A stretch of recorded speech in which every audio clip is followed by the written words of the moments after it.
자, 그러면 뭐가 오죠? 그 다음에 이렇게 친숙해지는 시간이 왔어요. 그 다음에 책을 갖고 노는 시간이 와요. 이러면 어린아이가 책을 안 읽는 이유는 딱 두 가지라는 거 아세요? 책을 안 읽는 이유는 딱 두 가지인 거야. 첫 번째, 그 소유가 없으면 안 봐요.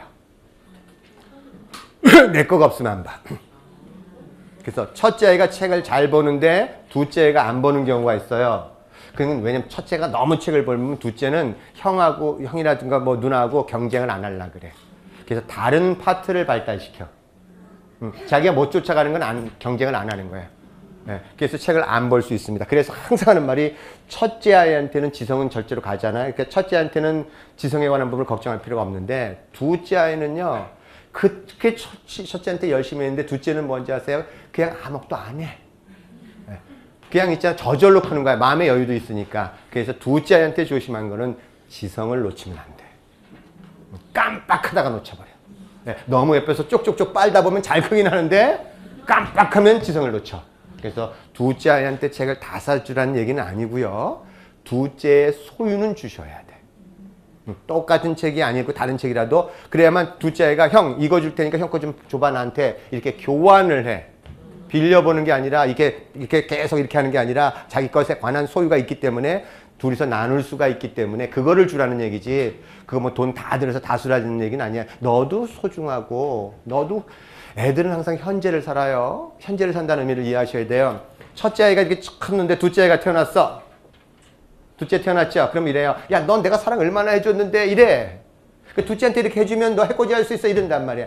첫째 아이는 현재를 살기 때문에 자기가 얼마나 사랑받는지 몰라. 지금 그 순간에 사랑받았느냐에 관한 느낌이란 말이에요. 그러니까 둘째 아이도 마찬가지야. 둘째 아이도 바로 그 순간에 사랑받는 그 느낌을 줄 때 책을 주면 엄마가 너를 굉장히 소중하게 여기고 너에 대해서 이렇게 생각하고 있다는 메시지가 전달되잖아요. 자, 두 번째. 그거는 그냥 돈에 관한 문제지만 두 번째. 여러분 책을 좋아하는 아이를 키우고 싶은데 노는 과정 속에서 조심할 게 하나 있어요. 내 아이가 책을 잘 봤으면 좋겠다는 마음 있으세요? 있어요? 그 마음을 갖고 있는 건 중요해요. 그래야 방향을 정하죠.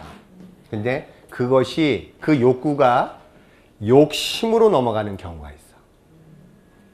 이게 무슨 뜻이냐면 어릴 때 외로웠던 엄마들, 바보라는 생각을 가졌던 사람들은요. 내 안에서 내 아이도 나처럼은 안 키울 거라는 마음이 있어. 그래서 저놈 인생을 살면서 얼마나 힘들까. 나처럼 살면 안 되지. 그래서 내가 좋은 걸 정말 줘야지. 이렇게 들어가면서 어린아이한테 책을 주되 욕심으로 넘어가. 욕심으로 넘어가는데 욕심으로 넘어가는 그 순간에 아이는 엄마가 욕심으로 넘어갔다는 것을 바로 감지해요. 네, 여러분 우리가 기본 전제 조건이 하나 있어요. 어린아이는 어린아이한테 속일 수는 없다라는 것이 기본 전제 조건이야. 엄마는 포커페이스 한단 말이에요. 그죠? 화가 나는데도 안 난 척을 한단 말이에요. 그래요? 여러분 얼굴 표정을 속일 수 있어요? 여러분 마음대로 근육을 굳혔다 안 굳혔다 할 수 있어요? 더 중요한 거 여러분 눈빛을 속일 수가 있어요? 어린아이는 항상 엄마의 눈빛을 본단 말이에요. 네, 거기서 자기의 영혼을 찾는단 말이에요. 근데 그거를 어떻게 속일 수 있겠냐? 그래서요 실질적으로 아이를 키우는 거는 아이를 키우는 게 아니에요. 나 자신을 키우는 것밖에 없어요. 여러분이 영재를 키우고 싶잖아요. 모든 아이는 다 영재로 태어나는 거예요. 누구나 다 신성을 가지고 있단 말이에요. 그 신성에 관한 부분을 발현시킬 수 있는 기회를 주되 어머님이 영재가 안 되잖아요. 그러면 내 영재에 대해서 난 영재로 안 키울 거야. 보통으로 키울 거야. 평범하게 키울 거야. 무슨 얘기죠? 그 아이가 그 아이의 그 위대한 힘을 발현할 수 있는 기회를 엄마의 두려움이 먼저 막아버려. 그래서요 과정 속에서는 내 아이를 영재로 키우는 것이 아닌 거예요. 내 자신이 내가 갖고 있는 능력에 관한 것들에 대한 잠재 능력을 발달시켜 나가서 내가 영재라는 걸 알아가는 이 과정을 거치지 않으면 그 아이가 그렇게 될 수 없다는 뜻입니다. 나는 영재가 아닌데 너는 영재가 되라 할 수 있냐 이거죠. 걔가 그죠? 걔 엄마가 걔한테 너 앞으로 똑바로 그러는데 보여주는 게 옆으로 걷고 있단 말이에요. 그럼 애가 옆으로 걔가 따라서 걷지 앞으로 걷냐고 말에 의해서 걷냐고. 그건 불가능한 거예요. 그래서 왜 심리 성장을 하냐면 내 안에 무엇이 있는가를 먼저 감지하기 시작해야만 비로소 내 자신 안에서 내가 영재가 될 때 내가 믿고 있는 걸 포로 애들한테 그대로 비춰줄 수 있기 때문에 이 성장을 필요로 한다는 거. 여러분, 푸르미 엄마가 잘한 게 하나 있어요. 이게 성장의 과정인가. 그래서 너무너무 내면에 싸움을 했. 푸르미는 국민이 다 쳐다봐요. 다 쳐다보잖아요. 희한해요. 국민이 다 쳐다보고 영재로 소문나고 그러면은요, 누군가 꼭 와서 확인하는 사람이 있어. 그래서 영어를 얘가 잘한다고 소문이 나면요, 엄마가 와서요, 어떤 엄마 지나가면서 이래요. 야, 이거 영어로 해봐. 이거 영어로 하면 그 아이가 처음 오는 사람인데 이거 영어로 할 때 영어로 얘기하겠어요? 이게 영어로 뭐라고 얘기해요? 이 엄마가 영어로 물어주면 그 아이는 영어로 대답해. 중국어로 물어주면 중국어를 아는 애들은 중국어로 대답한단 말이에요. 야, 근데 이 말을 중국어로 뭐라 그러냐면 누가 대답하냐고. 그리고 나가서 뭐라 그러는지 아세요? 아우, 쟤 별거 아니네. 이런단 말이에요.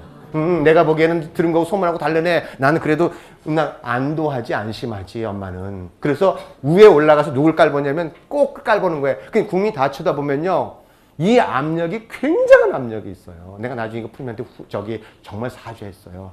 내가 정말 푸르미라는 이름 네 의사 선택하지 않은 상태에서 알려져서 너한테 너무 큰 짐을 졌구나.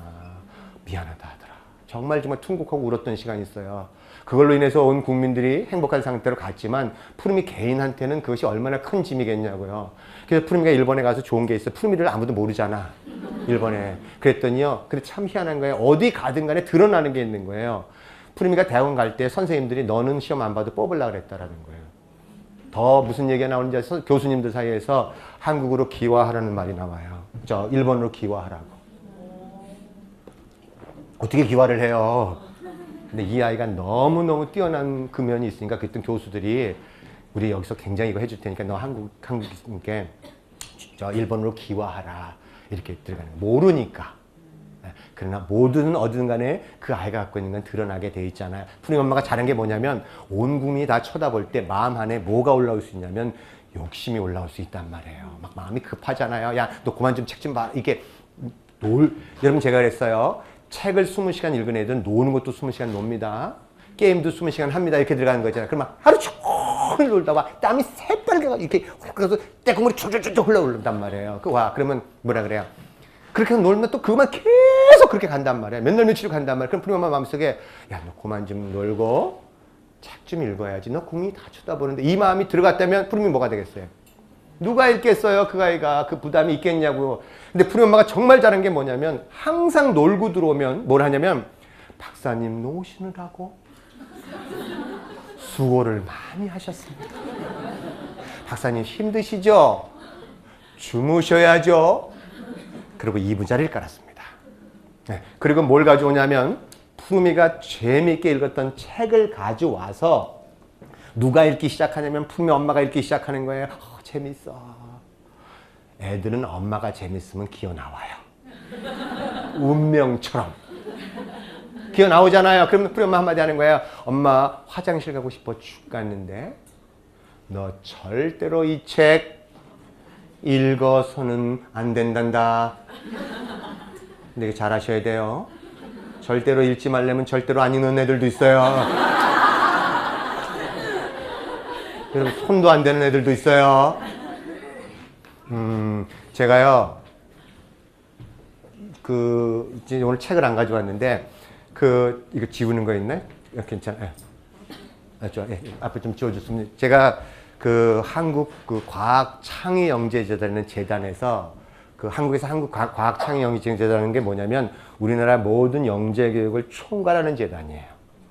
산업자원부 소속의 영재교육을 훈련시키고 모든 교수를 훈련시키고 가는 그 총재단에서 본부장하고 박사한 사람이 찾아왔어요. 두 사람이. 왜 찾아왔냐 그랬더니 지금 한국의 영재교육, 여기는 중국의 영재교육 시작되지 않았잖아요. 한국은 벌써 20년 전에 푸르미 영재교육진흥법이라는 법이 통과될 때 푸르미가 그 대표 얼굴 마담이었다 그랬잖아요. 그죠? 그래서 20년 지나고 난 다음에 영재교육이 지금 전국의 영재교육을 다 하는데 이 영재교육이 제대로 가냐 안 가냐에 대한 중간평가를 국가가 하고 있어요. 근데 영재교육이 방향성이 뭔가 틀렸다라는 거예요. 그래서 이 영재교육을 다시 바로 해야 되는데 그냥 영재를 이렇게 할 수는 없잖아요. 그래서 영재들을 연구해서 하나의 뭐를 만들어야 되는데 그 영재를 연구할 대상이 있어야 되는데 그 영재를 찾을 수가 없는 거야. 그래서 무슨 뭐 영재 발굴단이 뭐든 다 PD들 다 갔더니 누구한테 가서 자문을 구하라느냐면 푸름의 아버님한테 가서 자문을 구해라. 그래서 정부기관에서 저를 찾아온 거예요. 네. 그래서 제가 그 자문위원이 됐고 거기서 정부에서 돈을 받았어요. 그리고 자문을 해줄 때 뭐를 원했냐면 푸르미닷컴 아이들 중에서 영재 9명을 소개시켜 달라는 거예요. 그래서 제가 우리 여기 오는 있잖아요. 타이거서부터 시작해서 아이들 영재 9명을 선발해서 고려대에 가서 그 모든 평가를 다 해서 영재에 관한 연구를 끝내서 하나의 보고서로서 나왔어요. 네, 그 보고서가 나온 보고서 안에 제가 영재에 대해서 2가지를 얘기했어요. 첫 번째, 오늘 여기 오신 분들이 난 영재 아니야 그럴 땐 상관없지만 내 아이가 영재라고 믿었다면 이거에 반드시 해당되는 게 하나 있어요. 영재의 특성 중에 하나가 뭐냐면 비동시성이에요. 동시에 안 나온다 뜻이에요. 자, 책은 지금 읽어서 책을 엄청나게 읽을 수 있잖아요. 그래서 굉장히 높은 지성을 가질 수 있죠. 이 한 분야의 극도로 발달을 이룬단 말이에요. 그런데 우리나라 교육은 뭐냐면 그거 하나만 가지고 뭘 그래 이런단 말이에요. 그건 정소가 됐어 안 됐어 이렇게 또 묻는단 말이에요. 그리고 운동은 잘해 뭐 이렇게 묻잖아요. 영재들은 그것이 동시에 나오지 않아요. 그래서 오해를 받아요. 오해. 야, 너 말은 되게 번드르게 하는데 너 왜 애기처럼 앵앵앵앵 그리니? 읽어. 너 왜 뭐 그렇게 지성은 뛰어난데 행동은 왜 이렇게 굼뜨니? 줄넘기 하면 그냥 이렇게 된단 말이야 이거. 근데 이 아이가 줄넘기 하잖아. 그러면 한때는 챙인 것처럼 또 줄넘기만 해. 그래서 이루기 시작하면 책을 잃었던 그 발달과처럼 줄넘기 발달도 그렇게 이루어버린단 말이에요. 이걸 부모가 비동시적으로 나오는 걸 못 기다려주면 아이는 죽는다고요. 사회가 평준화된 사회에서는 하나의 여러분 공평이라는 단어를 이해하셔야 돼요. 공평. 이 공평과 평균에 대한 이해가 있는데 평균은 이거 봐요. 이렇게 맞춰놓고 이게 틀을 만들어 놓고 이거보다 크면 이만큼 크면 잘라버려. 여기 들어가면 이걸 늘려. 이게 평균이란 말이에요. 그러니까 어떤 사람도 좋은 게 될 수가 없는 게 평균인데 공평은 정말 뛰어난 영재한테는 영재에 맞는 교육을 주고 그 다음에 그렇지 않은 아이들도 있잖아요. 그죠? 그럼 그 아이들한테는 그것에 맞는 교육을 주는 그래서 뭐냐면 어떤 누구도 손해보는 것, 뺏기는 게 없는 교육이 공평한 교육이란 말이에요. 자, 어린아이가 그 아이가 지금 들어와서 운동에 관한 발달은 굉장히 일어났지만 아직 지적인 발달을 이루지 않았는데 그 아이한테 지적 발달을 줄 수 있는 굉장히 높은 환경을 줘버리면 그 아이들은 두려워한단 말이에요. 거기에 맞게끔 맞춰주는 이 공평에 관한 교육 안에서 이 아이가 비동시적으로 나오기 때문에 이 비동시성을 인정해줘서 그 아이가 거기에 나올 수 있는 환경을 제대로 줘야 된다는 거예요. 이게 교육이라는데 이거를 주어지지 않아요, 사회가. 이게 어려워요. 비동시성. 여러분 이거 보셔서 이거 이해 못하면요. 제가 왜 저러냐. 이렇게 차이가 나는가. 한 분야에서 한 분야는 굉장히 뛰어난 천재같이 느끼는데 어느 때 보면 또 저거 날 닮아서 바보 같은 거 이렇게 있잖아요. 두 번째, 영재의 특성이 뭔지 아세요? 정말 어려운 것 중에 하나가 이게 어려워. 이거 말고요. 순응. 이 아이들은 전혀 착하지가 않아. 끝까지 요구해. 끝까지 요구한다는 거 아세요? 야, 그 정도만 했으면 됐지. 요만이라도 훈결이 있잖아요. 그러면 그것이 온전해질 때까지 그 감각이 최고의 감각을 가지고 있기 때문에 뒤집어질 때도 그냥 한없이 뒤집어진단 말이에요. 수능되지 않는 아이, 수능된 선생님이 수능된 아이를 키울 때 얼마나 힘들겠냐고.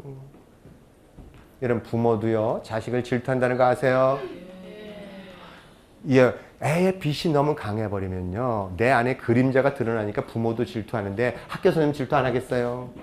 정말 푸르미닷컴 아이들이 초등학교 들어가면 힘들어져.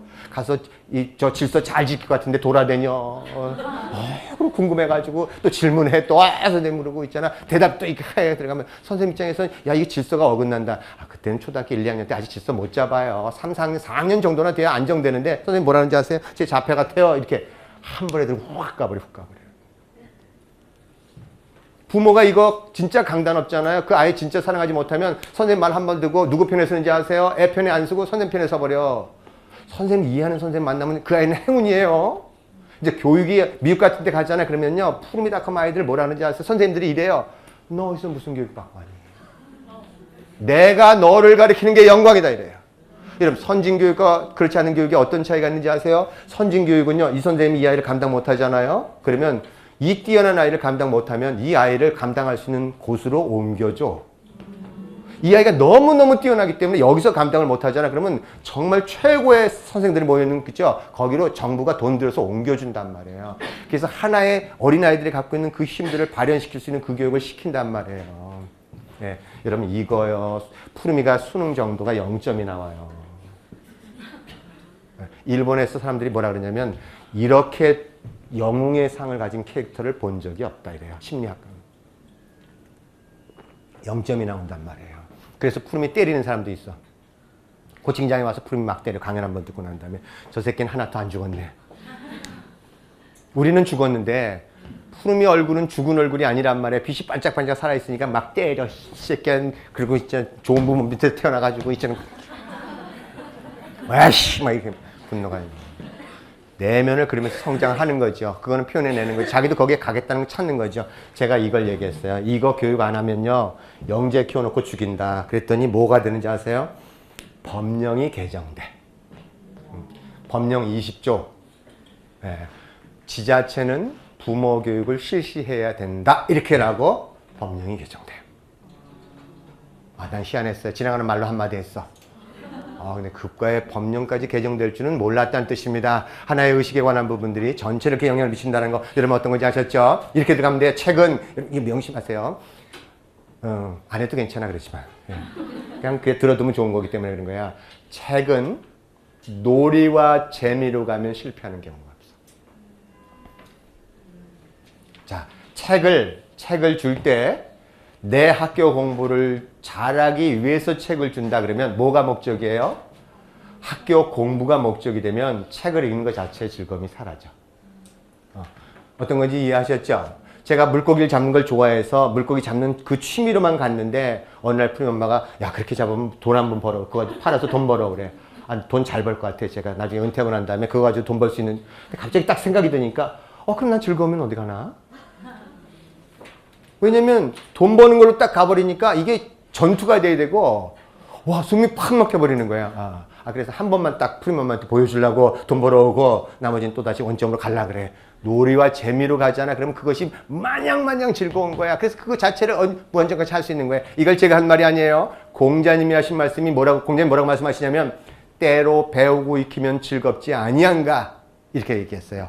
무엇을 위하여 때로 배우고 익히면 즐겁지 않은가 이렇게 말씀 안 하시고 시도 때도 없이 때로 배우고 익히면 즐겁지 않은가 논어의 하기편에 나온 말이에요. 무슨 뜻이죠? 배우고 우리 지금 지식을 배우잖아. 지식이 두 가지가 있다 그랬잖아요. 배우고 그다음에 몸으로 익히면 즐겁지 아니한가. 그 자체가 이미 성장으로 가는 거니까 안 즐겁겠어요? 학교 공부를 위하여 배우고 익히면 즐겁지 아니한가가 아니라 그 자체의 목적만 가지고 즐겁지 아니한가 이런 거예요. 여기 책 많이 읽은 애들 있잖아요. 학교 가서 공부하잖아. 그러면 그 아이들은 교과서를 받았잖아요. 그것도 놀잇감이야. 그래서 그 아이한테는 교과서 자 문제집 풀지 말라는 얘기 아니에요. 문제집 애가 좋아하는 애들 있어요. 그 구조가 주는 애들 굉장히 좋아하는 애들 있어요. 그러면 문제집을 한 권 줘가지고 되지도 않아. 재미도 없어. 어떻게 주면 되냐면요. 능력과 도전을 맞추기만 하면 되는 거야. 능력에 그 아이가 지금 굉장한 책을 보면서 능력을 갖고 뛰어난 아이도 컸잖아요. 능력. 근데 도전에 관한 부분이 이 지점에서만 몰입이 일어난다는 거예요. 그래서 어떤 거냐면 이 아이가 능력은 뛰어난데 도전을 낮춰버리면 심심하다고 이렇게 심심하다 그러는 거야. 심심해 이렇게 심심하단 말이 나와. 근데 능력은 낮은데 도전이 높아버리면 애들은 뭘 느끼냐면 불안해 난 몰라 이렇게 불안해. 그래서 어느 분야에도 평온하게 깊은 내면의 몰입에 못 들어가는 거야. 지금 책을 푸르미닷컴 아이들 책을 엄청나게 읽은 아이들이 학교 가서 심심하다면 심심하지도 않아요. 왜냐면 그 아이들은 선생님 말씀 듣는 게 굉장히 재밌어서 눈을 동그랗게 듣는 게 우리 닷컴 애들밖에 없어. 미리 먼저 선행해버린 애들은 뭐가 재밌겠냐고요. 근데 그 아이는 알지만 배우는 것 자체가 재밌기 때문에 그 아이가 눈을 동그랗게 듣는 거야. 이 아이한테는 어떤 걸 주셔야 되냐면 선생님이 싫으면 도전을 높여줘야 돼. 그 아이한테 너 있잖아 선생님이 돼서 선생님 대신 가르쳐 볼래? 아니면 지금 2학년인데 3학년에 관한 무슨 문제 하나 주고 네 한번 해볼래? 이렇게 들어가면서 자꾸만 도전을 높여주는 엄마도 못하면 어떻게 한다고요? 1학년 연습지 수학 문제집을 주는 게 아니라 1학년서부터 6학년까지 다 전체를 갖다 사다 주는 거야. 그래서 뭐예요? 수학 문제도 그냥 같은 깊은 몰입으로 가도록 이거를 주면 아이들은 되게 즐거워서 부모가 뭘 하라 그러지 않아도 그렇게 간다는 뜻입니다. 자, 놀이와 재미로만 가라 그랬어요. 넘어가면은요, 이건 분명히 실패하게 돼 있습니다. 자, 그 다음 뭐가 오냐면 바다가 오기 시작됩니다. 바다. 책의 바다. 아까 진짜 바다예요. 여기서 사람들이 다 걸려.